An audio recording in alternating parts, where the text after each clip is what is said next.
Hello, beautiful ladies. If you follow me on Instagram or Facebook or anything like that, you already know that I had COVID last week. So voice still sounds kind of crazy. Things are still kind of getting back to normal. And my daughter still wasn't feeling that great yesterday. So that's why this podcast is a day late. But today I wanted to talk about time. I feel like we always use time as an excuse to not go after our goals and our dreams. And I put a stop to that in my life a long time ago. And I want to help you put a stop to that in yours. I know it's a hell of a lot easier said than done. It takes a lot of work, but that's just like any growth in your life. It takes a lot of work, takes a lot of effort, and takes time. Now, everyone's situation is different. So when I speak on these podcasts, I don't speak to just one person. I try to keep it kind of broad because, again, I know that everybody's situation is different and I don't know how your life is. But I do believe one thing, that if you want something bad enough, you'll figure it out and you'll make it work. It may take you longer. It may have to be a different route than other people. But I believe that if you want it bad enough, it'll happen for you as long as you're willing to put in that work. So for myself personally, I have had a really rough relationship with time in particular, just because I am a huge procrastinator. I still am, but I don't let it control me. So I've kind of put these systems into place to help myself not do that. And every so often I find myself kind of falling back into that habit, but pushing forward and learning and not completely submerging myself into that bad habit. So like I may fall off a little bit one day, which is perfectly normal. We're only human. But telling myself that it's okay to do that instead of really harshly judging myself and just making sure that I'm doing better and actually executing on that and not just telling myself to do better. Just like eating healthy. You may want that huge ass piece of chocolate cake and it looks so good, but you're going to feel like shit. You know that if you keep procrastinating on that one task to get you farther in your goals, you're going to feel like shit later on because you didn't actually execute. So for me, what actually made me look back, reevaluate my life, and think about how time was running me and I wasn't running my time was when I felt like at the time I was working a 9 to 5, so that was a little bit different, but I was working my 9 to 5 and I was exhausted. I felt like I didn't have the time to play with my daughter and do all the things that I wanted to do, because I was opening up a business and like trying to do everything, right? I was trying to do it all and I told myself that I couldn't. And to an extent that is still true, but this podcast for me is a way to help other women realize that you can do it all. It just takes a lot of discipline, it takes consistency, and it also takes a plan, and to know when you need to take those breaks. Now, not doing it all the time. But like I said, I was letting time run me versus me running my time. A big thing that I even started implementing when I was working my 45 hours a week, whatever it was, my 9 to 5, I started getting up earlier. I was getting up at like 6 a.m. I ended up working it up to like 5 a.m., but I wasn't super consistent with it. I still find myself being a little more inconsistent than I prefer, but I notice on the days that I get up at 4 a.m., sometimes even like 3 something in the morning, I feel great. I don't feel tired. I feel like super productive. I feel like I can be the best mom I can be. I feel like I can be the best business owner. I feel like I am on top of the world. And then the days that I don't and I sleep in till like 7 a.m., which still isn't super late or anything, but the days that I do sleep until 7 a.m., I feel like I didn't get anything accomplished. I don't feel like I'm on top of the world. I feel like the day is running me and I'm not taking control of my life. I want it all. I want to be the good mom. I want to be the good wife. I want to be the good business owner. I want to make a lot of money. I want all of these things in life.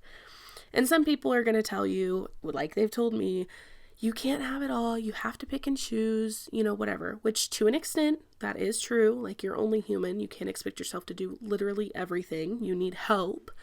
But I want it all. I want everything that I want out of life, and I'm going to get it. So if you're like me, we have to do the things that's going to support us in doing that and having it all. And one of those things, unfortunately for a lot of people, if you don't like mornings and you hate getting up early, it sucks, I know, but it's one of those things that you have to do to be able to be successful in what you want. So getting up early. And I've talked about this in a past podcast about, how starting slow in self-care is super important. Don't overwhelm yourself with getting up 2-3 hours earlier than you're typically used to. Start with like 15 to 30 minutes and then work your way up. Because if you start to jump into that, okay, you're used to getting up at 8, 9 a.m. and you're going to jump to 4 a.m., that's a huge difference. Your body's going to be like, what the hell are you doing to me? Just like working out or anything like that. You're obviously not going to go to the gym and lift these 100-pound, 150-pound weights when you've never even picked up a 5-pound dumbbell before. You know what I mean? So you can't just like run into it. You have to build yourself up. And that's another way that I've kind of been able to stay consistent with a lot of the things I've been doing. And I fall off every so often. Again, we're only human. But that just starting slow and taking those little bite-sized habits versus like eating the whole damn burger. And I know I'm using a lot of food analogies today, but I guess I'm hungry. I used to get super energetic at night though. So I started staying up later. And it worked for a little bit, but I would get so tired to where I couldn't focus at a certain time at night, especially when I was working during the day and then coming home, helping with dinner, play with my daughter, all the things. I would just get super sleepy and I wasn't as productive as I felt like I could be. But if staying up later works perfectly for you, by all means, do that. Do what you got to do to get those goals going.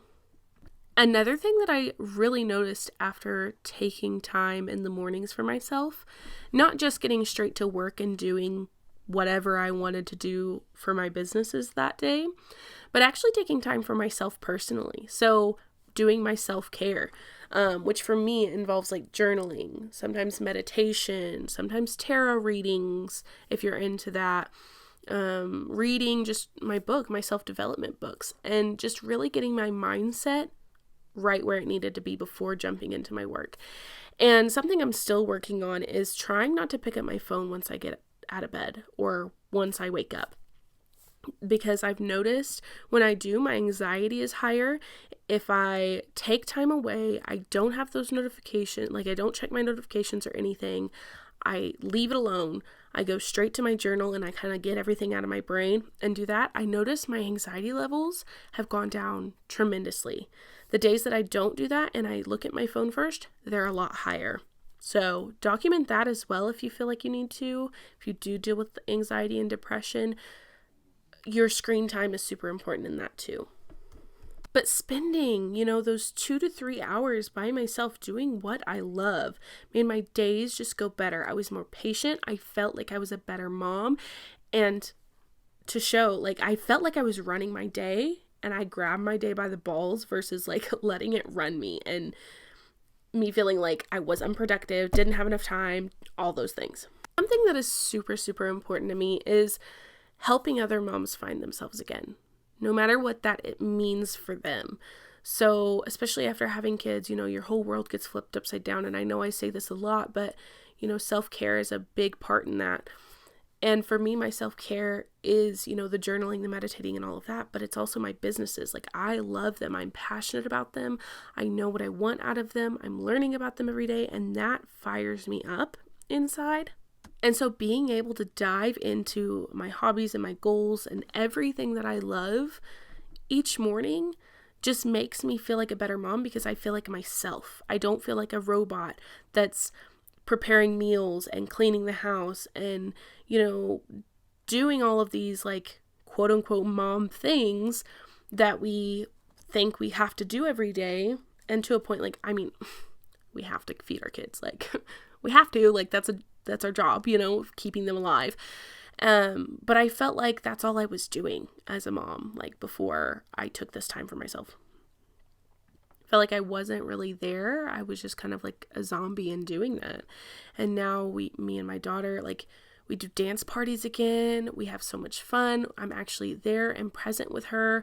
I get my work done, so I'm not thinking about work or anything. Like, I'm just doing it, and then I feel good. I don't have to worry about, oh, I need to be on social media to do whatever. If you're in network marketing, you know.